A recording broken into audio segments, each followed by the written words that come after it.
Okay, now after brain stem's medulla portion, now you are going into this middle part of your medulla oblongata, and then the middle part of the brain stem is now the pons. The pons means the bridge. Looks like a bridge between medulla and midbrain. ऐसे ही है ना bridge? ऐसे bridge इसका नाम ऐसे नहीं पड़ा हुआ है, वरना तो फिर medulla भी एक bridge है between spinal cord and the pons. फिर तो midbrain भी एक bridge है between the pons and diencephalon. पे तो सारे bridge ही हैं, सारे sequence है पूरा. It's not bridge because of this. The reason is that because this is the bridge between cerebrum and cerebellum. ये उसके बीच में bridge है. अब सर कहाँ सेरिब्रम कहाँ सेरिबेलम, इस बीच में डायनसेफलॉन आएगा, मिड ब्रेन आएगा, फिर ये आता है, ये चलो ठीक है, इसके पीछे सेरिबेलम है, लेकिन इससे पहले तो ये सारे आते हैं. ये कैसे ब्रिज का रोल प्ले करता है? आपको अभी बताया हमने कि cerebrum has the 2 cerebral hemispheres and the cerebellum has also 2 cerebellar hemispheres. Cerebrum controls the opposite of the body and cerebellum controls the same side of the body. अगर ये cerebrum, right cerebral hemisphere, it wants to control now, so it will control the left and left will control the right. चलें, अब left है, जो left है, it will send here the signals right through the corticospinal tract. ऐसे ही बच जाता है ना, तो light off करो. So it is now sending here the signals. If you are starting here from your right side, so signals are coming from the cortex of right cerebral hemispheres. Now the signals are coming down via a tract. कौन सा tract है? Corticospinal tract. ये पास हो रहा है कहाँ से? White matter of cerebrum से, then on the side of the diencephalon. बात किसी से नहीं करेगा क्योंकि इसका टारगेट ये है ही नहीं, तो इसका target spinal cord. And then it passes through the midbrain and passes through the pons and is going through the pyramid, जिसके last portion पे इसके most of the fibers they cross and now they are going to the opposite side. और यहाँ से बैठ के उसके anterior horn cells को कंट्रोल करके तुम्हारे राइट साइड से वो वर्क करवाने के लिए ये काम कर रहा है. इसका मकसद है कि मोटर न्यूरॉन्स बेसिकली जहाँ पर्पसफुल एक्टिविटी आप कर रहे हो वहाँ पर एक मोटर न्यूरॉन नहीं, 2 मोटर न्यूरॉन्स की ज़रूरत होती है. एक जिसकी सेल बॉडी कहाँ बैठी हुई है? कॉर्टेक्स में, इसको कहते हैं अपर मोटर न्यूरॉन. और दूसरी जिसकी सेल बॉडी जो रियल सेंस में काम कर रहा है, जो असल में मजदूर है, ये तो इंजीनियर है, ये तो प्रोग्राम कर रहा है, ये तो ऑर्डर दे रहा है, लेकिन असल में जो हैंड को काम करवा रहा है वो तो ये है जो स्पाइनल कॉर्ड में बैठा हुआ है. इसको कहते हैं लोअर मोटर न्यूरॉन. तो जो एंटीरियर हॉर्न सेल्स हैं वो क्या हैं? क्या है वो? अपर मोटर के लोअर मोटर न्यूरॉन्स हैं, तो वो लोअर मोटर न्यूरॉन्स हैं. और इन लोअर मोटर न्यूरॉन्स में कभी भी डैमेज हो सकता है, कभी इनमें इन्फेक्शन भी हो सकती है, जैसे वायरल इन्फेक्शन, पोलियो किसको हिट करता है? इसको नहीं, इसको करता है हिट एंटीरियर हॉर्न सेल्स को bilaterally in the lumbar and sacral region, जिसकी वजह से लोअर लिम्ब के मसल्स पैरालाइज हो जाते हैं, पैराप्लेजिया दोनों साइडों से. तो polio basically is a which type of a disease? It's a lower motor neuron disease, infectious disease, is a viral disease that actually reaches the polio virus reaches, it's a communicable disease from one person to another person via water. ये contaminated water के जरिए लगता है. Viruses वैसे ज़्यादातर sneezing से, कफ से, droplet infection से लगते हैं, but some are the viruses, 1 or 2, specially 2 virus. One is the hepatitis A virus and another is the polio virus. ये उमन गंदे पानी से आते हैं. और ये इस वक्त यहाँ पर आप देख रहे हो ये अपर मोटर. तो ये इस तरीके से यहाँ पर ये कौन सी एक्टिविटी रेगुलेट हो रही है, कौन सी एक्टिविटी ऑर्डर हो रही है, प्लान हो रही है?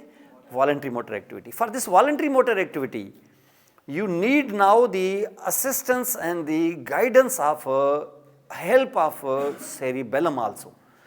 ये बादशाह है, इसने बोला कि हो जाए तो हो जाएगा, ये जाहिर है बोल दिया है तो हो तो जाएगा, लेकिन इसे हो जाने में इसको हेल्प करेंगे कुछ ऐसे स्टेशंस, कुछ ऐसे पार्ट्स ऑफ द ब्रेन जो वॉलंटरी एक्टिविटी में, खासतौर पे किस एक्टिविटी में ज़्यादा ज़रूरत होती है असिस्टेंस की?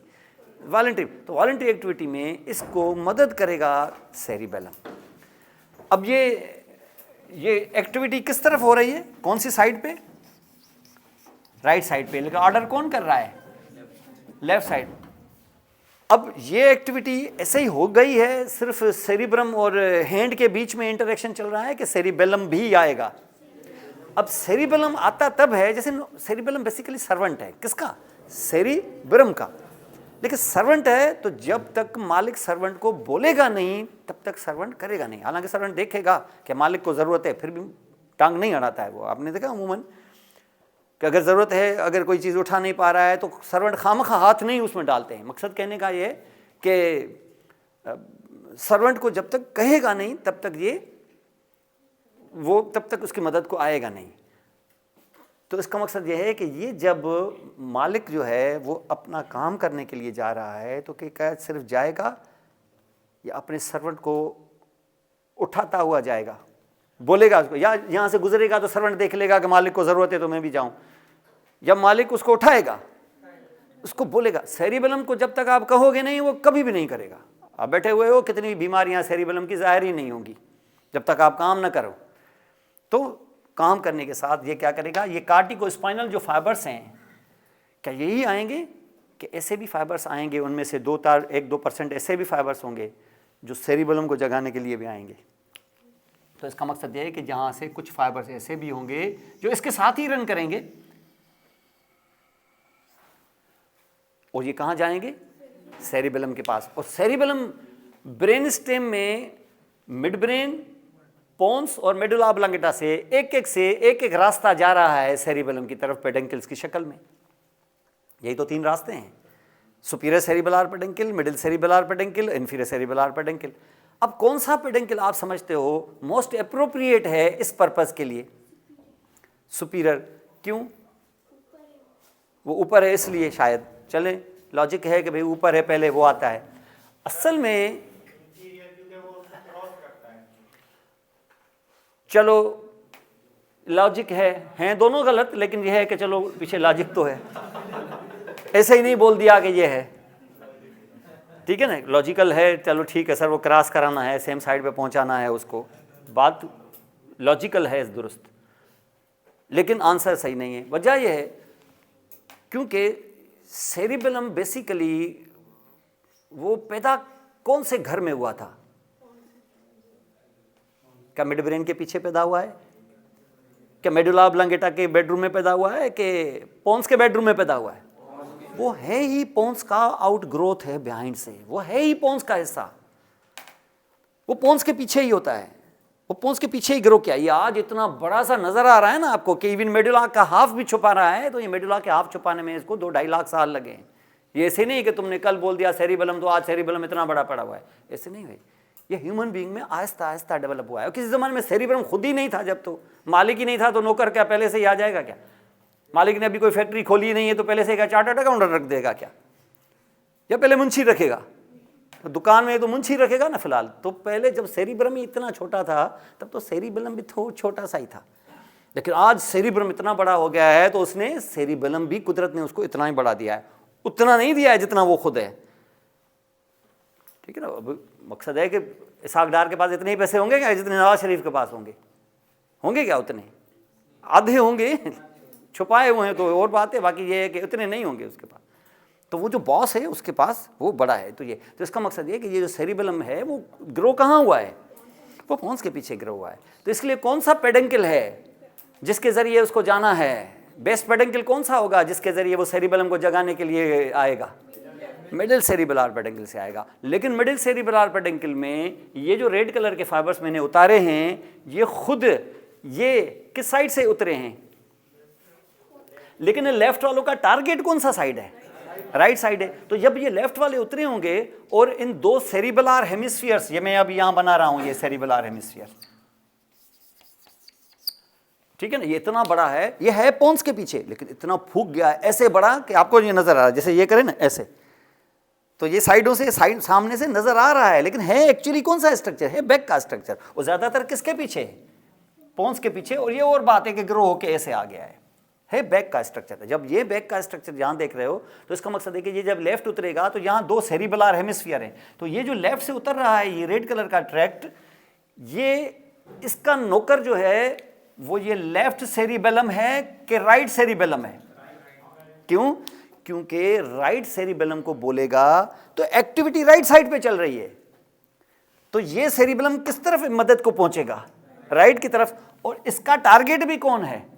तो इसका जो नौकर है वो ये है, ये नहीं है। ये नहीं बोलेंगे कि नीचे खड़ा है वो मेरे बेडरूम में, मेरे ही सर्वेंट क्वार्टर में मेरा ही सर्वेंट है, तो जाहिर है मेरे ही सर्वेंट क्वार्टर में जो सोया हुआ होगा तो मुझे मुगालता है कि ये मेरा ही सर्वेंट है। लेकिन कुदरत ने ऐसे नहीं रखा है। आपके सर्वेंट को साथ वाले घर के सर्वेंट क्वार्टर में लिटाया है उसने, और आपके सर्वेंट क्वार्टर में उसका सर्वेंट लेटा हुआ है।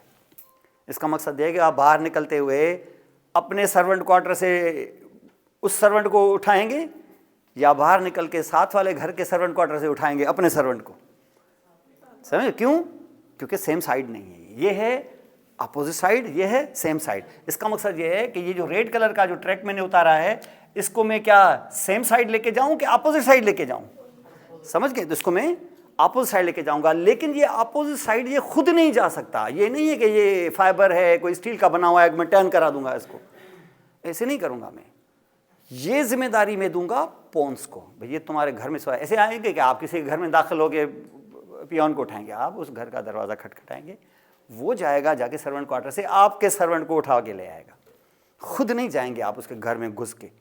एक तो अपने उसके सर्वेंट क्वार्टर में अपना सर्वेंट लिटाया हुआ है आपने, और ऊपर से घर में भी खुद जा रहे हैं, ऐसे नहीं जा रहे हैं। तो ये क्या करेगा? ये रेड कलर के जो ट्रैक्स नीचे आ रहे हैं, ये नीचे चल के ये क्या करने वाले हैं? ये पोन्स में आके रुकेंगे, सिग्नल इसको देंगे, और इसकी जिम्मेदारी होगी कि क्या करे, ये इसकी तरफ जाए। ये बात आ गई समझ में कि नहीं?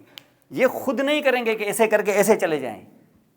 ये पहले आके पोन्स में रुकेंगे, पोन्स में हैंडओवर करेंगे अपने सिग्नल्स, और ये सिग्नल चले जाएंगे कहाँ? क्या सेम साइड के पेडेंकल के जरिए, सेम साइड के सेरिबेलर हेमिस्फीयर में, कि अपोजिट साइड में? तो ये अपोजिट साइड में चले जाएंगे, और ऐसे ही चले जाएंगे कि ये सिग्नल्स तुम्हें इस न्यूक्लियस को देने होंगे। तो यहाँ क्या होंगे? ये क्या मैं डाल रहा हूँ? ये सेल बॉडीज की कलेक्शन से ये न्यूक्लिया डाल रहा हूँ मैं यहाँ। तो ये न्यूक्लिया हैं इससे, क्योंकि ये जो फाइबर उतर रहे हैं ना, ये इतने थोड़े से नहीं है, ये बेशुमार फाइबर्स हैं। और ये बेशुमार फाइबर्स क्या करते होंगे? ये इनमें रिले करते हैं। जब रिले करते हैं लेफ्ट वाले किस में? लेफ्ट में, ताकि लेफ्ट वाले कहाँ लेके जाएं इनको? राइट में लेके जाएं। जब ये राइट में ऐसे लेके जाएंगे ऐसे, तो फाइबर कम होंगे कि बंच होगा पूरा, समझ ले। और ये बंच जब होगा तो ये बंच किस तरफ जाएगा? साइड से निकल जाएगा कि पीछे की तरफ जाएगा? क्यों? क्योंकि पीछे सेरिबेलर हेमिस्फीयर है, और वहाँ चला जाएगा। जब वहाँ चला जाएगा तो ये किसके सिग्नल जा रहे हैं? सेरिब्रम के सिग्नल। किस तरफ? सेरिबेलम में। राइट के सिग्नल किस तरफ? लेफ्ट सेरिबेलम में। और ये राइट वालों को लेफ्ट वालों की तरफ शिफ्ट किया किसने? पोन्स ने। इसलिए पोन्स एक ब्रिज है जो सेरिब्रम और सेरिबेलम के बीच में है, और ये ब्रिजिंग रोल ऐसे प्ले कर रहा है। ये बात आ गई समझ में? और ये जब बात समझ में आ गई है तो इसका मकसद है कि ये जो लेफ्ट वाला जो फाइबर है, जो बंडल नीचे आया है, रुका किधर है? पोन्स में। इसलिए ये बंडल जो फाइबर्स का है, क्या ये ट्रैक्ट नहीं है क्या? कहाँ से कहाँ? सेरिब्रम के किस चीज से? कार्टेक्स से। कहाँ तक? पोन्स तक। तो ट्रैक का नाम डाल देंगे corticopontine tract. Pontine means for pons. जैसे कार्टिको स्पाइनल डाला नहीं था क्या? ये कार्टिको पोन्टाइन, ये कार्टिको पोन्टाइन ट्रैक्ट क्या क्रॉस ट्रैक्ट है कि अनक्रॉस ट्रैक्ट है? ये अनक्रॉस्ड है। तो इसका मकसद है कि इसको क्या बोलते हैं? कार्टिको पोन्टाइन। पोन्टाइन पोन्स को कहते हैं, पोन्टाइन ट्रैक्ट। क्या इससे काम हो जाएगा? सेरिबेलम को पता चल गया क्या? नहीं, अभी सेरिबेलम को पता लगाने का काम ये पोन्टाइन वाला सेल बॉडी करेगा। तो इसका मकसद है कार्टिको पोन्टाइन। क्यों? क्योंकि पोन्स में रुका है। ऐसे ही रुका है कि न्यूक्लियस में रुका है? इस न्यूक्लियस का नाम है पोन्टाइन न्यूक्लिया। ये पोन्टाइन न्यूक्लिया है। अब पोन्टाइन न्यूक्लिया क्या करेंगे? जो फाइनली काम करना है क्या करेंगे? सेरिबेलर हेमिस्फीयर को बताएंगे। कैसे? क्या सेम को बताएंगे कि अपोजिट को करेंगे? तो अपोजिट को करेंगे तो फाइबर्स ऐसे क्रॉस करेंगे। और ये कहां से कहां? पोन से सेरिबेलम, तो ट्रैक्ट बन गया, नाम पड़ गया पोन्टो सेरिबेलर ट्रैक्ट। सेरिबेलर, इसको मैंने आपको बताया, थोड़ा स्ट्रेच किया करो इसको। ट्रैक्ट सेरिबेलर न कहो, उसको बोलो सेरिबेलर, थोड़ा खींचो उसको, ताकि सेरिब्रल से सेरिबेलर थोड़ा डिफरेंट लगे आपको। तो इसको हम कहते हैं कार्टिको, इसको कहते हैं पोन्टो सेरिबेलर ट्रैक्ट। अब ये जो ब्रिज क्रिएट हुआ है ना यहाँ से, अब ये जो फाइबर्स मैंने ऐसे रन करवाए, ये एक ही फाइबर है कि लाखों हैं यहाँ से, और दूसरी तरफ से भी कैसे जा रहे हैं? लॉन्गिट्यूडनल के ट्रांसवर्स? तो इनको बोलते हैं transverse pontine fibres. Pontine anything related to pons is called pontine. जैसे स्पाइन से रिलेटेड स्पाइनल, थैलेमस से रिलेटेड थैलेमिक, पोन से रिलेटेड पोंटाइन। तो हम इसको कहते हैं ट्रांसवर्स पोंटाइन फाइबर। सबसे बड़ा जो डिस्टेंस से आपको दूर से ही लगेगा वो होंगे क्या, ये ट्रांसवर्स पोंटाइन फाइबर्स। हर लैंडमार्क दफन हो गया, अब कुछ नजर नहीं आएगा। जैसे ना आप यहां से देखोगे बम्पर, इस बम्प हो जाए, जैसे यूं समझ लो कि हर चीज दब गई। वरना अगर ये ना होती ना तो ये आपका जो पोन्स है ये मेडुला जैसा दिखता आपको। क्या यहां से नहीं गुजर रहे हैं क्या कार्टिकोस्पाइनल फाइबर्स? गुजर रहे हैं कि नहीं गुजर रहे? जाहिर है गुजर रहे। ये फाइबर्स जो बिल्लू वाले हैं या नीचे आते हैं तो क्या ऐसे आ जाते हैं कि पोन्स से भी गुजरे होंगे? तो ये पैरामिड सिर्फ मेडुला में क्यों है? पोन्स में भी होता होगा, लेकिन यहां क्यों नहीं नजर आ रहा? क्योंकि ट्रांसवर्स पोंटाइन फाइबर्स इसके ऊपर है। यूं समझ लो कि हर लैंडमार्क जो शायद मेडुला में है यहां भी होता, मुमकिन है होता, शायद कुछ भी नजर नहीं आ रहा आपको, क्योंकि उसके ऊपर मट्टी चढ़ा दी ऐसे। जैसे यूं समझ लो कि आप ऊपर से कोई लैंडमार्क नजर नहीं आया, ऊपर से कबर चढ़ी हुई है जैसे। तो जैसे ये हाथ है आपका, जैसे फिंगर से नजर आ रहे हैं, ये नहीं मैंने हाथ चढ़ा दिया ऐसे, तो ये जो चढ़ा दिया ये सीधा है कि ये ट्रांसवर्स है? तो वो जो जगह है, वो जो पोन्स की जगह है वैसी फ्लैट होगी कि बल्ज हो जाएगा। तो आप यहां से देखिए, ये देख रहे हैं ये क्या है? ये ट्रांसवर्स पोंटाइन फाइबर्स हैं। ये ट्रांसवर्स पोंटाइन फाइबर्स शुरू में तो इतने बहुत ब्रॉड हैं, ये क्या साइड से जाएंगे कि पीछे की तरफ जा रहे हैं? और जो पीछे की तरफ जाएंगे तो आस्ते आस्ते कॉम्पैक्ट होते जाएंगे कि नहीं? ऐसे वो कॉम्पैक्ट होते होते ये अंदर इंटर हो जाएंगे। कहाँ इंटर होंगे? सेरिबेलम में। वो जो राइट वाला होगा वो राइट वाले में जाएगा, जो लेफ्ट वाला होगा वो जो राइट वाला होगा राइट में जाएगा। तो सिग्नल राइट वाले सेरिब्रम के होंगे कि लेफ्ट वाले के होंगे? समझ रहे? तो ये है ब्रिजिंग रोल है ये।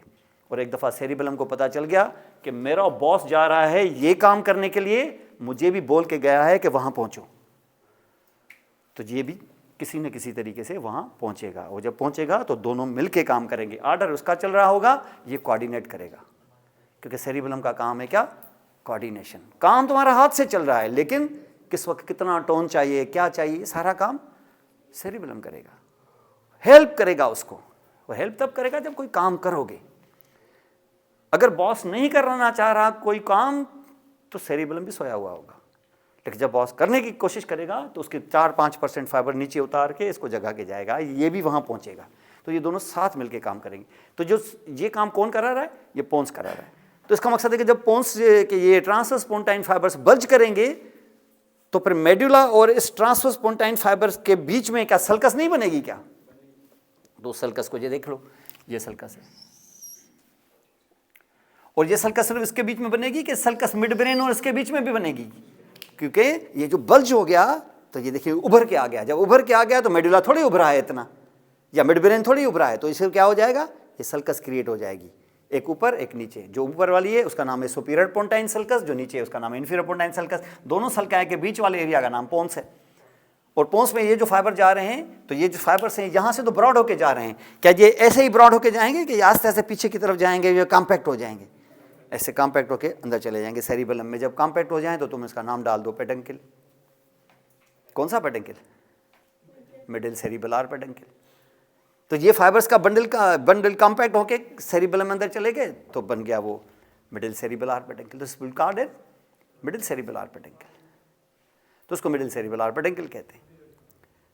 तो सबसे जो बड़ी इंपॉर्टेंट चीज़ है वो ये है। और जब हम यहाँ से फाइबर्स को इधर भी लेके गए, इधर भी लेके गए, तो ये जो बीच का एरिया होगा ना, जो बीच का सेंट्रल एरिया होगा, वो थोड़ा सा डिप्रेस्ड होगा इसमें। जैसे ना यहाँ से आप ऐसे करें जैसे, तो बीच का एरिया क्या होगा? थोड़ा डिप्रेस्ड होगा। उस डिप्रेस्ड एरिया को ग्रूव कहते हैं। इस ग्रूव में यहाँ पर एक आर्टरी होती है, उसको बेजिलर आर्टरी कहते हैं। आगे चल के आप देखेंगे, बड़ी इंपॉर्टेंट आर्टरी है, इसको कहते हैं बेजिलर आर्टरी। तो इस ग्रूव का नाम होता है ग्रूव फॉर बेजिलर आर्टरी। अब यहां से ये जगह देखी, ये भी सल्कस देखा है, इधर भी सल्कस देखा है, तो ये जो सल्कस देखा तो इस इंफीरियर पोंटाइन सल्कस से नेक्स्ट 3 क्रेनियल नर्व्स ओरिजिन लेंगी। ये सल्का इंपॉर्टेंट होते हैं क्योंकि इन्हीं सल्का से ओरिजिन ले रही होती हैं कहीं ना कहीं से क्रेनियल नर्व्स। और यहां से क्रेनियल नर्व्स कौन सी? नीचे 4 देख चुके हो, 9, 10, 11, 12 देखिए, और यहां से हम देखेंगे 8, 7 एंड 6, क्योंकि हम नीचे से काउंट कर रहे हैं। ये तुम्हारी जा रही है क्या? ठीक है, ये 8, this is 8, this is 7 and this one is 6। ये एब्ड्यूसर नर्व है, ये फेशियल नर्व है, और ये देख रहे हो तुम वेस्टिबुलोकॉक्लियर नर्व। ये 3 नर्व जो यहां से आपको नजर आ रही हैं, ये क्या है? ये 3 क्रेनियल नर्व्स हैं। तो किस लेवल से निकलती हैं? लोअर पोन्स लेवल से। लेकिन यहां से क्या 3 निकलेंगी कि 4 निकलेंगी? 4 निकलेंगी, तो एक और बाकी रह गई, 6 से एक ऊपर माने 5, तो 5वीं नर्व आपकी यहां से नजर आएगी, यहां से। वो सबसे बड़ी नर्व है, one of the largest nerve है, ये आप यहां भी दिख रहे हैं। वो कहां से निकल रही है? क्या लोअर पोन्स से कि अपर पोन्स से? तो अपर पोन्स से। किधर से? सुपीरियर लेटरल एंगल से, स्विंगों की तरह ऐसे निकल रही है। और इसमें से सबसे बड़ा रूट तो ये है इसका, और एक छोटा रूट इसके साथ, तो इसका एक सेंसरी रूट है, एक मोटर रूट है, क्योंकि ये भी एक मिक्स्ड नर्व है। और आपको पता है ना, एब्ड्यूसेंट नर्व जो आंख को मूव करती है, ये प्योरली मोटर है। क्यों? आइज को मूव करने वाली 3 नर्व्स, उनमें से एक ये भी है। और आइज को मूव करने वाली नर्व्स और टंग को मूव करने वाली नर्व्स क्या होती हैं? प्योरली मोटर होती है। 6 नर्व ये प्योरली मोटर नर्व है। लेकिन फिर जो फेशियल देखिए आपने 7, ये मिक्स्ड है। और फिर जो 8th देखिए आपने, वो जो हियरिंग के लिए है और वेस्टिबुलर के लिए, ये फिर प्योरली सेंसरी है। समझे? तो 2 सेंसेस एक नर्व में निपटा दिए हमने, 2 सेंसेस। और बाकी कितने सेंसेस रहे? 3। और 3 में से टेस्ट जो है वो तो प्योरली सेंसरी से होता ही नहीं है, तो बाकी कितने रह गए? 2। और 2 के लिए फिर क्या चाहिए? वो सेरिब्रम से उठने वाली दोनों नर्व्स। तो ब्रेन स्टेम में स्पेशल नर्व जो होती है, स्पेशल सेंसेस वाली, वो टोटल 10 में से कितनी है? 1, जो कितने सेंसेस को डील करेंगी? 2 को, वेस्टिबुलर को भी और कॉक्लियर को भी। और वो ये 8th नर्व ये है। 7th नर्व आपने देखी फेशियल, ये मिक्स्ड। और ये देखिए आपने एब्ड्यूसन। तो बाकी रह गया क्या? बाकी रह गया आपकी ट्राइजेमिनल। ट्राइजेमिनल एक और मिक्स्ड। इन मिक्स्ड नर्व्स को मैंने आपको बताया था ना, इन मिक्स्ड नर्व्स को अगर आपको याद करना हो, अगर जहन बनाना हो, तो आप अपने फेस पर मौजूद वो 5 ग्रुप्स ऑफ मसल्स करें जो स्किल्ड नहीं है, लेस स्किल्ड मसल्स हैं। आपको पता है ना कि स्केलेटल मसल्स आपके फेस पर एक ग्रुप होता है जिसको हम कहते हैं मसल्स ऑफ मेस्टिकेशन, चबाने वाले मसल्स। दूसरा होता है जिसको हम कहते हैं मसल्स ऑफ फेशियल एक्सप्रेशन। फिर तीसरा जो ग्रुप है वो ग्रुप नहीं है, एक ही मसल है, सिंगल, उसको कहते हैं स्टाइलोफेरेंजियस मसल। फिर चौथा ग्रुप है, उसमें मसल्स हैं फेरेंक्स के। फिर 5वां है, उसमें कोई मसल नहीं है, क्योंकि ह्यूमन बीइंग में 5वां मसल का ग्रुप होता ही नहीं है। फिर भी 5 लिखते ज़रूर हैं, क्योंकि दूसरे वर्टिब्रेट में होता है। छठे में होते हैं मसल्स ऑफ लैरिंक्स। तो ग्रुप 6 हैं, लेकिन ह्यूमन बीइंग में 5 होते हैं। ऊपर के 2 बड़े ग्रुप और नीचे के 2 बड़े ग्रुप, और इन दोनों को जुदा करने वाला ये सिंगल मसल। ये अनस्किल्ड मसल्स हैं, लेस स्किल्ड मसल्स हैं, वॉलंटरी। लेकिन फेस पर 2 ग्रुप और भी हैं जो हाईली स्किल्ड हैं, और वो किसके? एक आई बॉल के और दूसरे टंग के। इनको जो सप्लाई करे नर्व, वो प्योरली मोटर। और आई को कौन कौन कर रहा है? आई को कर रही है 3rd नर्व, कर रही है 4th नर्व, अब किया किसने? 6th एब्ड्यूसन ने। और टंग को तो आपको पता ही है, लास्ट नर्व। तो ये 4 नर्व्स कौन सी हैं? Purely motor. फिर प्योरली सेंसरी तो आपको सबको पता है, स्पेशल सेंसेस वाली माने कौन सी? स्मेल के लिए 1st, विजन के लिए 2। ये तो यहाँ ब्रेन स्टेम में है ही नहीं, ये तो सीधी सीधी सेरिब्रम में। तो सीधी फिर आखिरी बाकी कौन जो 2 सेंसेस को गाइड करेगी? वेस्टिबुलो कॉक्लियर नर्व। तो ये क्या है? ये प्योरली सेंसरी नर्व है, ये प्योरली मोटर नर्व्स हैं। और ये वाली जो है ना, ये मिक्स्ड है। आप सर कौन सी मिक्स्ड? मसल ऑफ मेस्टिकेशन, चबाना। चबाने के लिए कौन सा? मैक्सिला मूव करते हो, मैंडिबल करते हो? मैक्सिला फिक्स होता है, मैंडिबल मूव करते हो, तो नर्व भी चाहिए मैंडिबुलर। मैंडिबुलर कोई नर्व नहीं है, क्योंकि मैंडिबुलर कोई नर्व नहीं है। ट्राइजेमिनल की 3 डिवीजन हैं, उनमें से एक मैंडिबुलर है, क्योंकि ट्राइजेमिनल जैसे बाहर निकलेगी, क्या 3 बन के निकलती है कि एक है? और एक जो है बाहर निकल के 3 में डिवाइड हो जाती है। और जो है कहां रन करेगी? हमारे फेस पे रन करेगी। आप 2 लाइनें फेस पे डाल दें जो आपके फेस को 3 हिस्सों में डिवाइड कर देगा।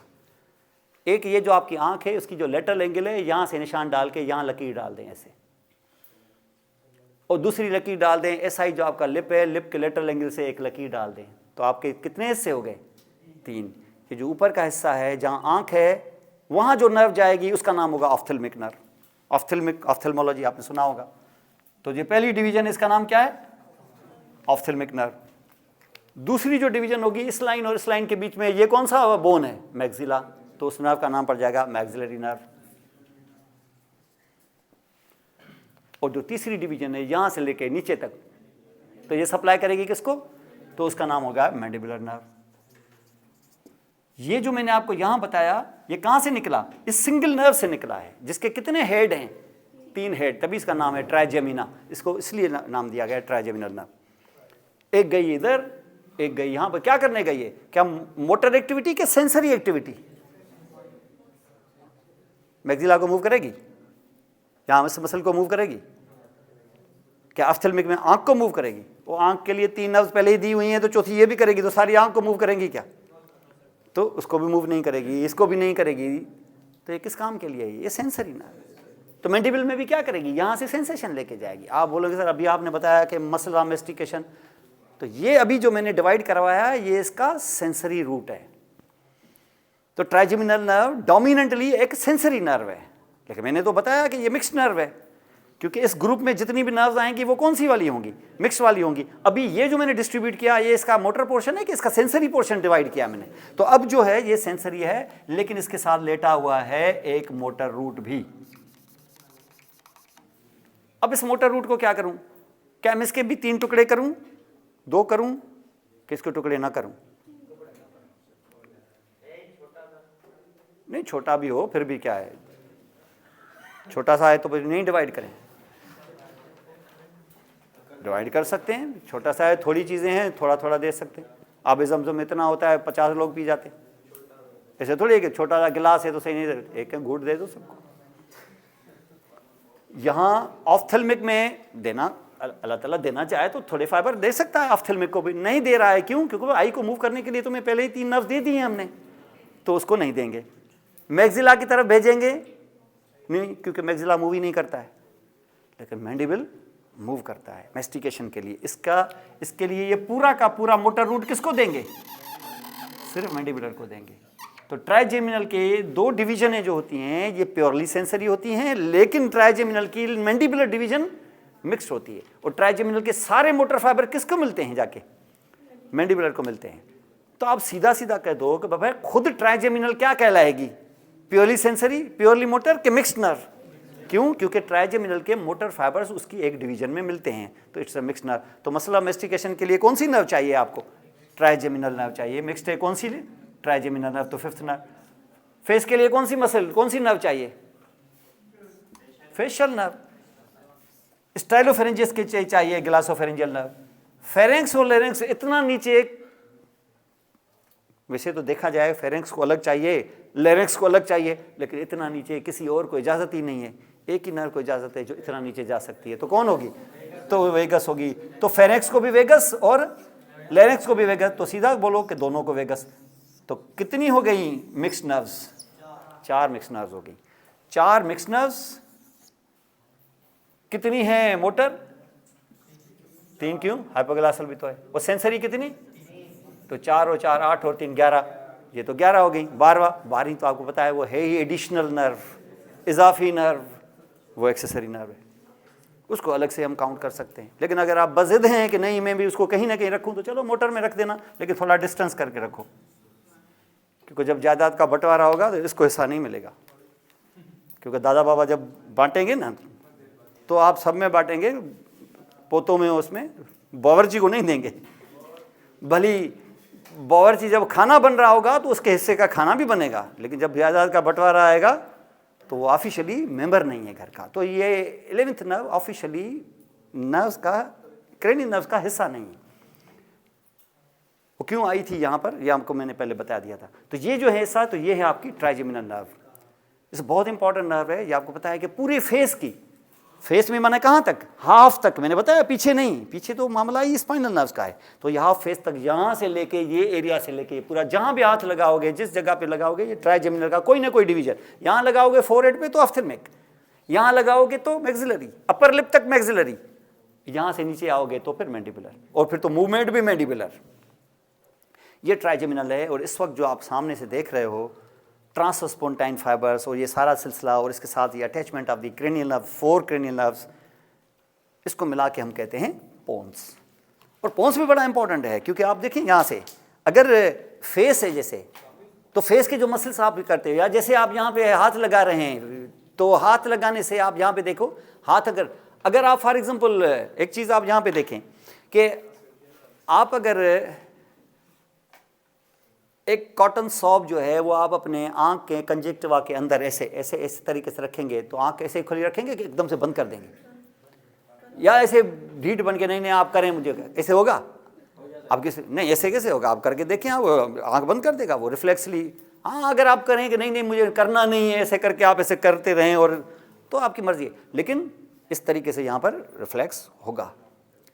इसको हम यहाँ पे कहते हैं कंजक्टिवल रिफ्लेक्स। ये कंजक्टिवा होता है जिस पे लगेगा तो एकदम से रिफ्लेक्स होगा। इससे क्या होगा? इससे ये आइडिया होगा जो कंजक्टिवा जब आपने ऐसे हाथ लगाया ऐसे या कॉटन प्लग रखा ऐसे, तो ये जब कॉटन प्लग आंख पे रखा तो ये सेंसेशन कौन लेके गया? सेंसेशन नहीं, नर्व तो लेके जाएंगे, और कौन लेके जाएगा? कौन सी नर्व? Trigeminal nerve. और आंख में से कौन लेके गया है? मैक्सिलरी, मैंडिबुलर कि ऑफ्थेल्मिक? तो वो ऑफ्थेल्मिक लेके गई है, और ये ऑफ्थेल्मिक यहाँ से घूमती घूमती यहाँ आई, रादर यहाँ से आई और सिग्नल पहुँचा दिए उसने कहाँ? पोन्स पे। ये जब आप आँख में इस तरीके से करते हो तो उसका रिस्पॉन्स पर सिर्फ ये होता है कि हाँ किसी ने मुझे लगाया आँख में, कि एकदम से आँख बंद करते हो। वो जो आँख बंद करते हो तो किस मसल्स के साथ करते हो? वो जो आपकी आइज़ की मसल जो आपको क्लोज करती हैं, इसको हम कहते हैं आर्बिकुलरिस मसल। बताया था मैंने ख्याल से, आर्बिकुलरिस ऑक्लाई, ऑकुलर आईबॉल को कहते हैं। और माउथ में जो होती है ना, जिसमें माउथ शट करते हैं ऐसे, ये ओरिस, तो ये आर्बिकुलरिस ऑक्लाई को क्या करते हो? एकदम से ऐसे करते हैं कि नहीं? तो एकदम से बंद करते हैं। वो मोटर एक्टिविटी है, वो किसने कराई होगी? फेशियल ने। इसका मकसद ये है कि ये जो सिग्नल हैं यहाँ से जो गए हैं, इन्होंने सीधा किसको जाके स्टिमुलेट किया है? फेशियल को। और फेशियल निकल के कहाँ आ गई है? आइज़ के आपने एक्शन बंद कर दिया। तो इसका मकसद है कि ये कंजक्टिवल रिफ्लेक्सेस और ये सारी चीज़ें कहाँ होती हैं? ये भी पोन्स में होती हैं, ये पोन्स की तरफ होती हैं। और आपने देखा होगा कि अगर फॉर एग्जाम्पल आप यहाँ खड़े हैं, आप देखना चाहते हैं राइट साइड पे, तो राइट साइड पे देखेंगे तो राइट आई के साथ या लेफ्ट के साथ या दोनों के साथ, ये दोनों एक जैसी मूवमेंट दिखाएंगी कि मूवमेंट डिफरेंट होगी? ठीक है ना? तो अगर आप राइट को देखेंगे तो राइट आई राइट को देखेगी और लेफ्ट, वो लेफ्ट आई भी राइट को देखेगी। लेफ्ट ऐसे देखेंगी, ऐसे तो कोई जिनविन देख सकता है। आप आदमी दिखाओ जो दोनों लेटरल दिखे, दोनों मिलके मीडियल देख सकते हैं, लेकिन दोनों कभी लेटरल नहीं देखती। तो इसका मकसद ये है कि मैं अगर राइट को देखूंगा तो मेरी राइट आई जो है वो राइट साइड पे देखेगी और लेफ्ट भी। लेकिन ये जो लेफ्ट जो मेरी राइट आई है, जो राइट को देख रही है, तो ये नोज से दूर जा रही है, ये कहलाएगी एब्डक्शन। इसको सप्लाई करेगी एब्ड्यूसेंट नर्व। क्या? इसको एब्ड्यूसेंट नर्व सप्लाई करेगी। लेकिन जो ये वाली आई है, दूसरी वाली, यानी वो जो अपोजिट आई है, यानी जो आपकी लेफ्ट आई है, जो भी राइट को देख रही है, क्या इसको एब्ड्यूसेंट सप्लाई कर रही है? क्या इसको एब्ड्यूसेंट नहीं कर रही है? इसको कौन कर रहा है? नहीं, ट्रॉक्लियर भी सिर्फ एक मसल को करती है, वो दोनों ऐसे नीचे दिखा दी, तो ट्रॉक्लियर नहीं, उसको ऑक्लोमोटर सप्लाई कर रही है। इसका मकसद है कि एक आंख सप्लाई हो रही है ऑक्लोमोटर से, एब्ड्यूसेंट से, तो दूसरी हो रही है ऑक्लोमोटर से।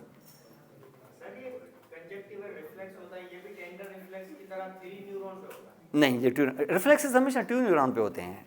ये जो आपके टेंडन रिफ्लेक्सेस हैं, ये ट्यू न्यूरॉन पे होते हैं। इसको हम कहते हैं स्ट्रेच रिफ्लेक्सेस। ये हमेशा ट्यू न्यूरॉन पे होते हैं, आया और गया। अगर इसका मकसद ये है कि अगर खुदा न खास्ता मैं यहां से पोन्स को काट दूंगा ना अगर, तब भी कंजक्टिवल रिफ्लेक्स होगा, भले उसका ब्रेन के साथ वास्ता ना भी हो। टच की फीलिंग नहीं होगी उसको, क्योंकि फीलिंग ब्रेन देता है। टच की फीलिंग नहीं होगी, लेकिन आंख फिर भी उसकी बंद होगी। हाँ, सीधा रिफ्लेक्सेस हमेशा डायरेक्ट होते हैं। उसके अंदर सिर्फ एक साइनेप्स होता है, जाने वाले का आने वाले के साथ, बस। बीच में इंटरन्यूरॉन नहीं होता। ये नहीं होता कि आपने ऐसे किया, वो ब्रेन को गया, ब्रेन ने आपकी आंखें बंद करवाई, इसमें बहुत देर हो जाएगी। ये रिफ्लेक्सेस क्या होते हैं? ये रिफ्लेक्सेस ऑटोमेटिकली और फौरन होते हैं। बेटा इनके बीच में ऐसे होता है कि ये है तुम्हारा स्पाइनल कॉर्ड, ठीक है, ये तुम्हारा मसल है, ये टेंडन है। टेंडन पे तुमने हिट किया, यहाँ से सेंसरी फाइबर गए इधर, और सेंसरी फाइबर की सेल बॉडी इधर बैठी हुई है, और एकदम से तुमने क्या देखा कि तुम्हारा मसल कंट्रैक्ट किया ऐसे, क्योंकि ये जो सेंसरी फाइबर में तुमने हिट किया है वो डायरेक्ट जाके इसको लगा है, डायरेक्ट जाके। ये रिफ्लेक्सेस वाले ये होते हैं, समझ रहे? तो ये है मोनोसाइनेप्टिक रिफ्लेक्स कहलाता है ये। तो ये रिफ्लेक्स होता है, ये आपके टेंडन रिफ्लेक्सेस ऐसे होते हैं, और इसी तरीके से ये भी रिफ्लेक्स टेंडन की तरह ही है।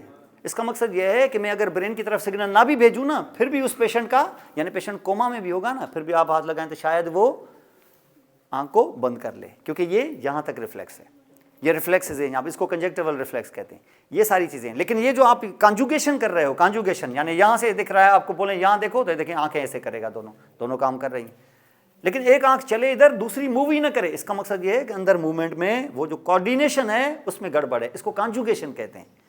और ये जो कॉन्जुगेशन होता है जिसमें ऑर्डर मिला एक साइड को एब्ड्यूसेंट को और दूसरी को ऑक्यूलोमोटर को, तो ये क्या होगा, ये बाकायदा अंदर एक न्यूक्लियस मौजूद होगा जहां से ये ऑर्डर गया होगा।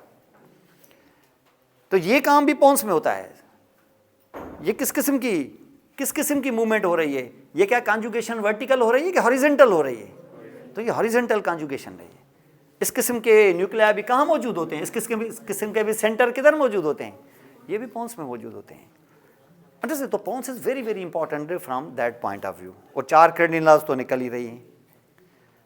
आप थोड़ा और ऊपर चलेंगे तो अब आपको क्या नजर आएगा, अब आपको नजर आएगा ये स्ट्रक्चर, कौन, mid brain. Mid brain 1 inch तक होता है, इतना बड़ा है नहीं, क्योंकि मिड ब्रेन का असल काम जो एक्चुअली है हैंड ब्रेन को फोर ब्रेन के साथ कनेक्ट करना, तो इसका इतना बड़ा होने की जरूरत है नहीं। तो ये ज्यादा से ज्यादा इतना है बस। इसकी लेंथ है एक साइड से 1 इंच इसकी हाइट है, 1 इंच ही यहाँ है इसकी विड्थ। लेकिन अगर दोनों मिला देंगे तो आप कह सकते हो कि 2 इंच इसकी विड्थ है, 1 इंच ही उसकी हाइट है। तो है इतना।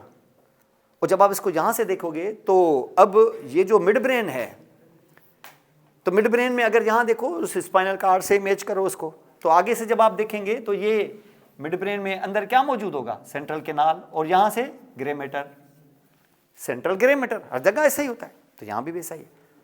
और सेंट्रल ग्रे मैटर, और यहाँ होगा एंटीरियर मीडियन फिशर, पीछे पोस्टीरियर मीडियन सल्कस जैसे होता है। और ये कौन सा कॉलम है, वाइट, कौन सा वाइट, एंटीरियर वाइट कॉलम। और एंटीरियर वाइट कॉलम अगर मैं यहाँ हाथ लगाऊं ये वाला, तो क्या ये एंटीरियर वाइट कॉलम नहीं है क्या, ये भी एंटीरियर वाइट कॉलम ही है। तो एंटीरियर वाइट कॉलम कौन आ रहा था जहां से, कौन आ रहा था, ये कार्टिको स्पाइनल ट्रैक्ट जहां से गुजरे थे। क्या कार्टिको स्पाइनल ट्रैक्ट गुजरा था कि कार्टिको पोंटाइन भी यहीं से गुजरा था, क्योंकि वो भी तो साथ साथ आ रहे थे ना। तो ये देखें, ये जो बंडल्स आपको नजर आ रहे हैं ना, ये कार्टिको स्पाइनल और कार्टिको पोंटाइन के बंडल्स हैं, ये इसके सबसे आगे वाले पोर्शन में गुजरते हैं। और ये जो 2 बंडल बने हैं ऐसे, ये 2 क्यों बनाए हमने ऐसे, क्योंकि ये 2 यहीं से स्प्लिट हो जाएंगे, एक डायंसेफ्लॉन के एक तरफ निकल जाएगा तो दूसरा डायंसेफ्लॉन के दूसरी तरफ निकल जाएगा, तो यहीं से ये 2 में टूटेंगे। अगर ये सीधा चलते ना तो डायंसेफ्लॉन को फाड़ देते, क्योंकि इनको बिला आखिर कहाँ जाना है, 2 सेरिब्रम में जाना है, 2 सेरिब्रल हेमिस्फीयर में जाने का क्या तरीका है, या तो 180 डिग्री पे सीधे निकल जाओ। अगर सीधे निकल जाते तो क्या डायंसेफ्लॉन को छोड़ देते कि उसको फाड़ देते। तो ये क्या करेंगे, डायंसेफ्लॉन को नहीं फाड़ेंगे, इससे बेटर है कि थोड़ा सा हम ही खुल जाएं, तो ये 2 बंडलों में पास हो जाएंगे। एक बंडल कहाँ चला गया, राइट साइड पे, तो दूसरा क्या डायंसेफ्लॉन को डिस्टर्ब किया इसने, क्या नहीं। ये जो 2 बंडल जा रहे हैं ना, इन बंडल्स को कहते हैं पेडंकल्स। कौन सा पेडंकल, सुपीरियर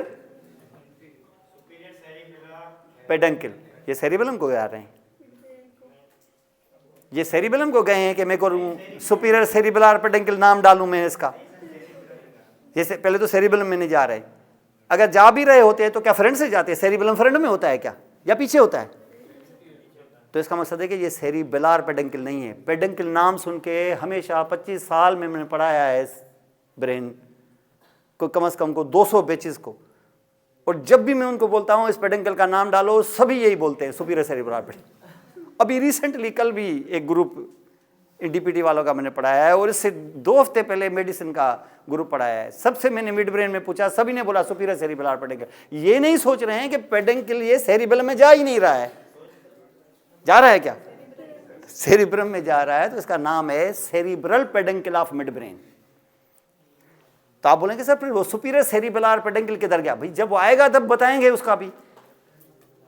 कोई भी नजर आ जाए पेडंकल तो बोल दोगे क्या ये सुपीरियर सेरिबेलर पेडंकल है? तो आप बोलेंगे नहीं, क्योंकि ये रॉन्ग हो जाएगा, क्योंकि ये आपने देखा ही नहीं कि ये तो सेरिब्रम में जा रहा है, ये तो सेरिबेलम में जा ही नहीं रहा है। तो इसका नाम होना चाहिए cerebral peduncle of mid brain. और अगर cerebral peduncle of mid brain ऐसे खुलेगा तो ये बीच में जो ये तुमने एंटीरियर मीडियन फिशर बताया था, क्या फिशर रहेगा कि गैप बढ़ेगा उसमें? ठीक है ना। अब जब गैप बढ़ेगा तो उसका नाम पड़ जाएगा फोसा। किसके बीच में? पेडंकल्स के बीच में। शाबाश। इस पेडंकल के बीच में होने की वजह से उसका नाम है सिंपली इंटर पेडंकुलर फोसा। दो पेडंकल्स के बीच का फोसा, बस बात ही खत्म। सिंपल इतने होते हैं। आप सिर्फ ज़हन बनाएं, ऐसे नहीं कि यार इंटर पेडंकुलर फोसा मुझे याद करना हो, इंटर पेडंकुलर ऐसे बोलते हैं। सीधा सीधा दो पेडंकल के बीच वाले फोसा को हम ऐसे ही बोलते हैं, इंटर पेडंकुलर फोसा। तो इसका नाम इंटर पेडंकुलर फोसा है। अब ये इंटर पेडंकुलर फोसा है जिसमें ये दो पेडंकल्स खुलते हुए आपने देखे हैं ये चीजें। अब यहां देख के दो क्रेनियल नर्व्स, कितनी क्रेनियल नर्व्स देखेंगे यहां से आप? दो, लेकिन मुझे नजर आएगी एक। क्यों एक? क्योंकि ये एक पीछे से आएगी। हम देख रहे हैं फ्रंट इस वक्त। ये और बात है कि कुछ डायग्राम्स में होगा ऐसा कि निकलेंगी पीछे से, लेकिन टर्न करके आना तो उसको आगे ही है, क्योंकि आंखें आगे हैं पीछे थोड़ी हैं। तो इसका मकसद ये है कि यहां से कौन सी वाली नर्व आएंगी? वो जो तीन नर्व्स आंख में जा रही थी कॉन्जुगेशन के लिए, मूवमेंट के लिए, उनमें से दो, क्योंकि एक तो थी एब्ड्यूसेंट, वो तो हो गई, बाकी क्या रहेंगी? ऑक्यूलोमोटर और ट्रॉक्लियर। तो उसमें से जहां से जो पहली नर्व में नीचे से जा रहा हूं, जो पहली नर्व दिखाऊंगा वो कौन सी? चौथी तो यहां से निकलती ही नहीं है, वो तो बैक से निकलती है, तो रहने दो। और कौन सी फिर? ऑक्यूलोमोटर। तो थोड़ा ऊपर चलो और यहां से निकलते हुए देखो कौन से लैंडमार्क हैं? दो पेडंकल हैं, एक इंटरपेडिकुलर फोसा है, तो नर्व कहां से निकलेगी? इंटरपेडिकुलर फोसा से। ये देख लो निकल के आ गई। कौन सी नर्व है? ऑक्यूलोमोटर नर्व है। ये सीधी जाएगी, यहां से टर्न करके आंख में चली जाएगी, आंख के सारे मसल्स को सप्लाई करेगी, सवाए दो मसल्स के। और दो में वो दो मसल्स कौन सप्लाई करेगा? एक एक करके वो बाकी बची हुई दो नर्व्स। लेटरल रेक्टस को सप्लाई करेगी एब्ड्यूसेंट नर्व, सुपीरियर ऑब्लिक को सप्लाई करेगी ट्रॉक्लियर नर्व। और ट्रॉक्लियर आपको फ्रंट से नजर आएगी नहीं, वो बैक से नजर आएगी। जब इसको घुमा के पीछे दिखाऊंगा तो बैक से भी नजर आ जाएगी वो, और बैक से नजर वो ही एक आएगी, बाकी कोई नहीं आएगा। क्यों? क्योंकि सारी नर्व्स फ्रंट से निकल के आ गई। ये मिड ब्रेन है। और जब आप मिड ब्रेन में जाओगे तो आगे से मैंने क्या पूरे मिड ब्रेन को खोला है कि सिर्फ आगे से कुछ हिस्सा खोला है हमने, तो बाकी नहीं खोला है। तो बाकी नहीं खोला है तो उसके अंदर सेंट्रल कैनाल मौजूद होगा कि नहीं होगा? तो मौजूद होगा। और वो सेंट्रल कैनाल किसके साथ कनेक्ट करेगा? थर्ड वेंट्रिकल के साथ। सारी किसके साथ? डायनसेफ्लॉन के साथ। तो वो जो कैनाल है डायनसेफ्लॉन के मटेरियल के साथ करेगा कि उसकी कैविटी के साथ करेगा? और कैविटी कौन है उधर? थर्ड वेंट्रिकल है। तो इसका मकसद है कि थर्ड वेंट्रिकल के साथ उसका सेंट्रल कैनाल कनेक्ट करेगा, ताकि वहां से सीएसएफ जब बहे तो उसमें आए। इसको हम सेंट्रल कैनाल नहीं कहते, इसको डक्ट कहते हैं। और इस डक्ट का नाम है सेरिब्रल एक्वेडक्ट। और ये बहुत इंपॉर्टेंट डक्ट होती है, क्योंकि सेरिब्रल एक्वेडक्ट बचपन में, क्योंकि बहुत ही नैरो होती है, ये कैनाल से भी थिन है, बहुत ही नैरो है। वो खुदा न खास्ता कोई भी थोड़ा दबाव आ गया तो बंद हो जाती है। वो बंद हो गई तो सारा पानी सीएसएफ कहाँ जमा हो जाएगा? थर्ड वेंट्रिकल में। और थर्ड वाला आता है कहाँ से? लेटरल वेंट्रिकल से। तो अगर सेरिब्रल एक्वेडक्ट दब जाए तो कौन से वेंट्रिकल बल्ज कर जाएंगे? थर्ड भी और दोनों लेटरल भी। हाइड्रोसेफेलस हो जाएगा। और हाइड्रोसेफेलस के इलाज एक ही फौरी तौर पे शंट डालें किस वेंट्रिकल में? लेटरल में नहीं, जो सेंटर में मौजूद है, आसानी से वहां डाल सकते हैं आप। लेटरल में डालेंगे तो ब्रेन में से सुराख करके डालना पड़ेगा। ये कोई पाइप वाइप थोड़ी है ऐसे सुराख करके आप डाल देंगे। तो आप डालेंगे वहां पर जहां गैप पहले ही मौजूद है। तो दो सेरिब्रल हेमिस्फीयर के बीच में फिशर मौजूद होता है। आप ऊपर से डालते डालते ब्रेन को, उसके मास को, उसके मटीरियल को डिस्टर्ब किए बगैर थर्ड वेंट्रिकल में शंट डाल सकते हैं। तो बेस्ट वे कौन सा है? कहाँ डालना है? थर्ड वेंट्रिकल में शंट डालना है। अंडरस्टैंड? और फौरी तौर पे नहीं डाल के अगर आप प्रेशर रिलीव नहीं कराएंगे तो खेल खत्म। इंट्राक्रैनियल प्रेशर वो बल्ज ऐसा कर जाएगा, और थोड़ी को आपकी स्कल ऐसे बल्ज कर जाएगी, वो सारा प्रेशर ब्रेन पे पड़ेगा, और ब्रेन जो है वो फोराmen मैग्नम से आधा निकल आएगा। तो यहाँ तक हालत नहीं पहुँचानी होती है। तो ये जो आपने जहाँ देखा, ये इसके फ्रंट के फीचर्स हैं, जो इंटीरियर साइड पर आपने फीचर्स देखे हैं यहाँ पर। अब इसको यहाँ से, जैसे मैंने बताया ना कि ये ब्रेन स्टेम ऐसे है जैसे बंदा खड़ा है, बिल्कुल ऐसी शक्ल ही तकरीबन इतनी है। जैसे उसका नेक और हेड ऐसे है जैसे मिड ब्रेन, सही मानों में मैं दिखाऊं तो उसका नेक ऐसे है जैसे मिड ब्रेन, हेड ऐसा है जैसे डायनसेफ्लॉन, अगर ऐसे करें तो। और यहां नेक से लेके एब्डोमेन तक पोन्स है भी ना, देखो पेट भी थोड़ा बड़ा हुआ है, शायद हम सब के ऐसे ही होते हैं पेट। तो ये देखिए, ये से कौन से किस वजह से इसका पेट बड़ा हुआ है? ट्रांसवर्स स्पॉन्टाइन फाइबर्स की वजह से। और नीचे देखें वो, ठीक है, लेग की तरह वो पैरामिड वायरामिड, तो वो मेडुला ऑब्लांगेटा। फ्रंट से आपको पूरा नजर आएगा फुल, लेकिन जैसे ही हम उस बंदे को पीछे से देखें ना ऐसे, तो पीछे से आपको कुछ नजर नहीं आएगा सवाए lower half of medulla oblongata के। ब्रेन स्टेम अगर पीछे से करके दिखाऊं तो, क्योंकि सब छुप गया किससे? सेरिबेलम से। हाँ, ये और बात है कि आप बोले सर ये जो है ये मिड ब्रेन तक भी छुप जाएगा क्या? मिड ब्रेन छुपेगा जरूर, लेकिन अगर आप सेरिबेलम में हाथ पकड़ के उसको थोड़ा रिट्रैक्ट कर देंगे ना ऐसे, तो मिड ब्रेन का बैक पर हाथ घुमा सकते हैं आप। लेकिन बाकी से आप बाकी हिस्सों के साथ सेरिबेलम अटैच्ड है by means of what? 3 peduncle, 3 के 6, क्योंकि 3 एक तरफ से, 3 दूसरे तरफ से। अब हम इसको पीछे से करके देखने की कोशिश करेंगे। अब पीछे से करेंगे, वैसे ज़्यादा नर्व्स नज़र नहीं आएंगी हमें, लेकिन हम पीछे से करके हम कोशिश करेंगे कि उसका बैक पढ़ सकें। और पढ़ने के लिए हमें क्या करना है? सेरिबेलम को 3 पेडंकल यहाँ से काट देंगे, 3 पेडंकल यहाँ से काट करके सेरिबेलम को फिलहाल टेबल पर रख के पीछे से ब्रेन स्टेम फुल देखने की कोशिश करेंगे कि पीछे से ब्रेन स्टेम कैसे नज़र आता है हमें। और यहाँ नर्व ज़्यादा नहीं होगी, सिर्फ नर्व कितनी होगी? सिर्फ एक, और वो भी कहाँ? ना मेडुला में ना पोन्स में, सिर्फ कहाँ? मिड ब्रेन में। मिड ब्रेन में कौन सी नर्व? 4th nerve. किस जगह पर? आगे से जहां थी ऑक्लोमोटर, उससे थोड़ा नीचे पीछे से होगी ट्रॉक्लियर।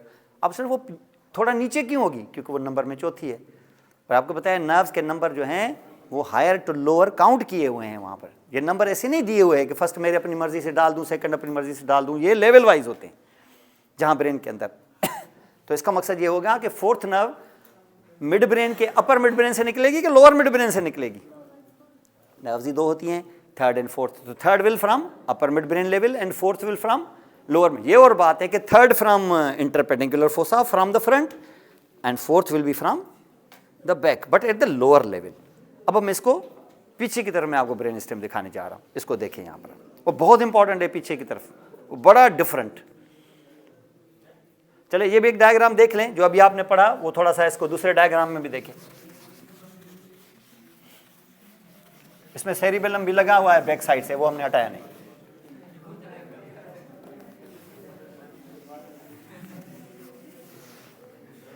अब देखें ये क्या है, ये देखें ये चीज क्या है? ये कौन सा एरिया है ब्रेन स्टेम का? मेडुला। और ये, और आखिर में ये मिड ब्रेन। अब इसमें मेडुला में ये वाले जो खड़े थे ये पिलर की तरह, ये क्या था? पैरामिड, ठीक है। और ये ओलिव, और पैरामिड और ओलिव के बीच में से ये हाइपोग्लॉसल नर्व। ये ओलिव के पीछे ये जो आपने रूटलेट्स उठाई, ये कौन सी नर्व्स की थी? ये 9th, ये 10th और ये 11th। और ये क्या था? ये सारा पोन्स। और पोन्स के ये फाइबर्स कौन से वाले हैं? Transverse pontine fibres. और ये आपने नर्व देखी ना, ये 8th, 7th एंड 6th, और ये 5। और ये जो तोड़ा है आपने ऐसे पेडंकल्स को, बेटा बात नहीं करो, ठीक है। ये क्या है? ये cerebral peduncle of mid brain. और यहां से निकलती हुई ये नर्व देख रहे हो, 3rd नर्व। 4th नजर नहीं आ रही है, वैसे तो आ रही है, लेकिन ये टर्न करके आगे आने की कोशिश कर रही है तो नजर आ रही है। अटैचमेंट इसकी किधर है? बैक पर है। ये स्ट्रक्चर यहां से है, लेकिन ये क्या है? ये सेरिबेलम है, ये फ्रंट का स्ट्रक्चर नहीं है। अगर ये फ्रंट का स्ट्रक्चर होता ना तो इनमें से कुछ भी नजर ना आता आपको, सब नजर आ रहा है, क्योंकि ये बैक से इतना स्वेल कर गया है कि ये आपको ऐसे नजर आ रहा है। अब इसको हम बैक से देखने की कोशिश करेंगे। सेरिबेलम को कोशिश करके हटा के पीछे से दिखाने की कोशिश करता हूं मैं।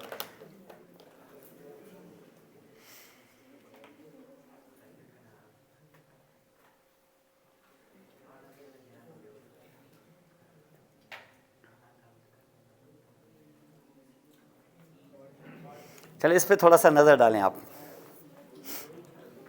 ये हम इस वक्त, जैसे मैंने बताया था ना, सेरिबेलम ब्रेन स्टेम के साथ ऐसे अटैच है जैसे एक बंदा खड़ा है और उसके पीठ पर एक बोरी है। अब इसको अगर पीछे से देखेंगे तो सिर्फ बोरी ही नज़र आएगी, इतना कुछ के हाफ तक इवन, और पीछे से कुछ नज़र नहीं आएगा। लेकिन हम कोशिश ये कर रहे हैं कि सेरिबेलम को हटाएं, बेल्ट को काट के, यानी 3 पेडिकल इधर से 3 पेडिकल इधर से काट के सेरिबेलम को रखें टेबल पे और पीछे देखें कि खेल हो क्या रहा है। अब इसका सिलसिला थोड़ा सा समझें आप, इसको ऐसे ही मैच करें। ये देखें, ना भी कुछ करते ना सेरिबेलम को, तो ये मेडुला ऑब्लांगेटा का लोअर पोर्शन तुम्हें नजर वैसे भी आ जाता। तो lower part of, lower half of medulla is just like spinal cord. माने इसमें क्या होना चाहिए? पोस्टीरियर मीडियन सल्कस, और पीछे क्या होने चाहिए? Posterior columns. कौन से column? Posterior white column. Spinal cord में क्या था पीछे? Posterior white column. और वहां क्या, कौन रन कर रहा था? Ascending tracts. तो बिल्कुल वैसा ही होता है। लेकिन ये कहां खेल चल रहा है? सिर्फ लोअर हाफ ऑफ मेडुला में, अभी अपर हाफ नहीं है। अपर हाफ क्यों नहीं नजर आ रहा आपको? क्योंकि उसको सेरिबेलम छुपा रहा है। पोन्स की तो आप जरा सी चीज भी नहीं देख पाएंगे, क्योंकि पूरे पोन्स को छुपा रहा है कौन? फिर सेरिबेलम। देखने को तो आपको मिडब्रेन भी शायद नजर ना आए, लेकिन अगर सेरिबेलम में हाथ पकड़ के थोड़ा सा नीचे करेंगे ना, रिट्रैक्ट, तो आप देख लेंगे। ऐसे जब करेंगे तो आप ये देख लेंगे। ये क्या चीज है? ये किसका बैक है? मिडब्रेन का बैक है। और मिडब्रेन के बैक में आप ऐसी बल्जिंग्स देखोगे।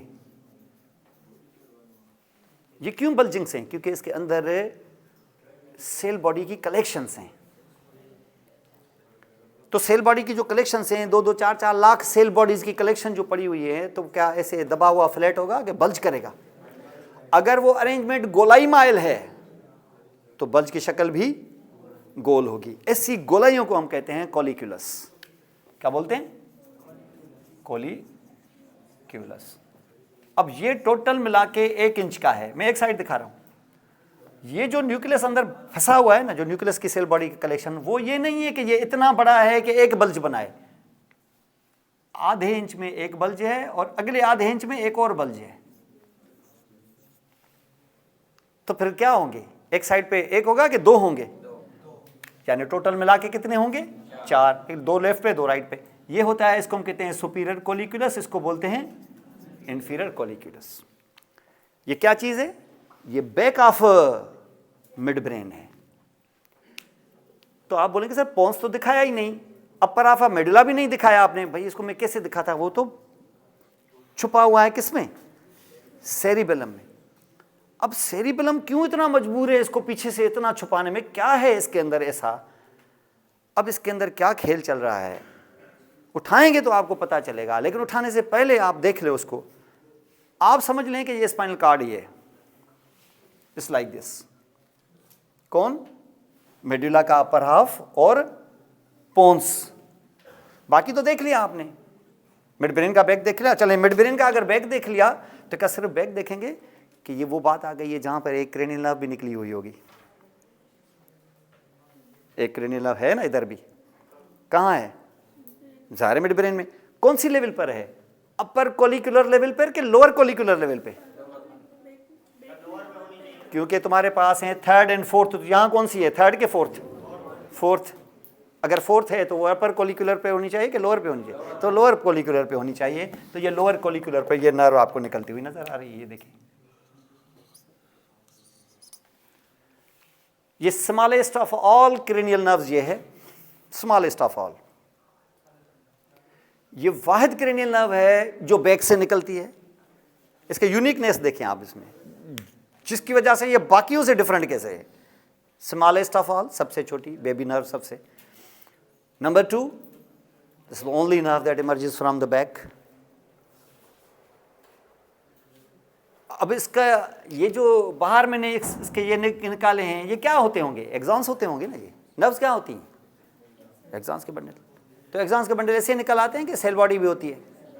तो सेल बॉडी होती है। ये किस साइड की नर्व है? राइट। और ये लेफ्ट। अंदर सेल बॉडियां होंगी कि नहीं होंगी? जाहिर होंगी, एक्सॉन्स से थोड़ी निकलते हैं।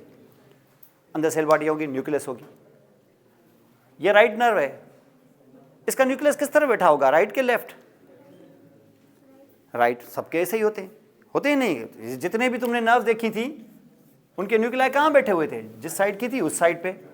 ये वाहिद नर्व है, मेरा ख्याल है कायनात में ये वाहिद है जो निकल के आ रही है। मुझे तो नजर आ रही है ये राइट की है, अंदर जाके जो खोद के देखा तो पता चला कि इसका न्यूक्लियस किधर बैठा हुआ है? लेफ्ट बैठा हुआ है, और लेफ्ट वाली का राइट में बैठा हुआ है। माने इसका मकसद ये है कि ये अंदर से ही क्रॉस होके निकलती हैं ऐसे। मुझे बाजार नजर आता है कि ये राइट की है, लेकिन न्यूक्लियस किधर बैठा हुआ है? इसका लेफ्ट। तो इसका मतलब इसकी क्रॉसिंग क्या बाहर आके है कि अंदर ही से क्रॉस होके आ रही है? तो ये वाहिद नर्व है जिसका न्यूक्लियस कंट्रालेटरल है। मेरा ख्याल है कायनात की ये वाहिद नर्व है जिसका न्यूक्लियस कंट्रालेटरल है, अपोजिट साइड है। ये तीन चीजें इसमें यूनिक हैं, और ये वाली तो हैरत अंगेज यूनिक है, ऐसी तो चीज किसी में भी नहीं। स्मॉलेस्ट से चलो स्मॉलेस्ट में पता नहीं है भी नहीं, और बैक से निकल रही है। अब ये भी कोई इतनी बड़ी अचीवमेंट नहीं है, बैक से निकलती है वो नर्व्स यार, वैसे ही वो सेंसरी रूट सारे बैक से निकलते हैं। लेकिन न्यूक्लियस अपोजिट साइड पे किसी का हो, ये बहुत बड़ी बात है, ये यूनिक बात है, ये माइंड ब्लोइंग बात है। ये तो इसमें मेरा अभी मुझे चक्कर आ रहा है। तो ये अपोजिट साइड से नर्व है। अब मुझे हमें तो नहीं नज़र आ रहा है भाई, ये न्यूक्लिया तब नज़र आएंगे जब इसकी सेक्शन काट के अंदर से देखेंगे। हमारे सिलेबस में इतना है नहीं, वरना तो न्यूक्लिया पे मेरी कम से कम, आप मेरी वेबसाइट पे जाओगे तो मेरे न्यूक्लिया पर डिस्कशन पे कम से कम कोई 12 लेक्चर्स हैं। अब ज़ाहिर है आप लोगों का सिलेबस वहाँ इस लेवल का नहीं है वहाँ पर, तो इतना टाइम यहाँ देने की ज़रूरत नहीं है। लेकिन ये जहाँ जितना मैं बता रहा हूँ इसको थोड़ा सा आपको देखना होगा, अंडरस्टैंड। अब ये इस वक्त तक तो यहाँ पे ये देखा है। अब मसला है कि ये बैक साइड मैंने मिड ब्रेन की दिखा दी, हाफ ऑफ मेडुला दिखा दिया, sorry half lower half of medulla दिखा दिया, अपर हाफ ऑफ मेडुला ऑब्लांगेटा में क्या सीक्रेट है ये बता ही नहीं रहे हम आपको, ना पोन्स में बता रहे हैं।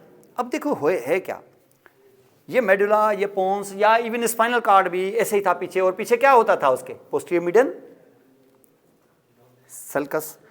भाई ये जब स्पाइनल कार्ड को जब तुम इस तरीके से कट लगा के सेक्शन काटते थे हम ऐसे, तो ये कैसे था? पोस्टीरियर मीडियन सल्कस, आगे था इंटीरियर मीडियन फिशर, अंदर था सेंट्रल कैनाल, और अंदर था क्या? Grey matter. ऐसे थे ना यहाँ पर।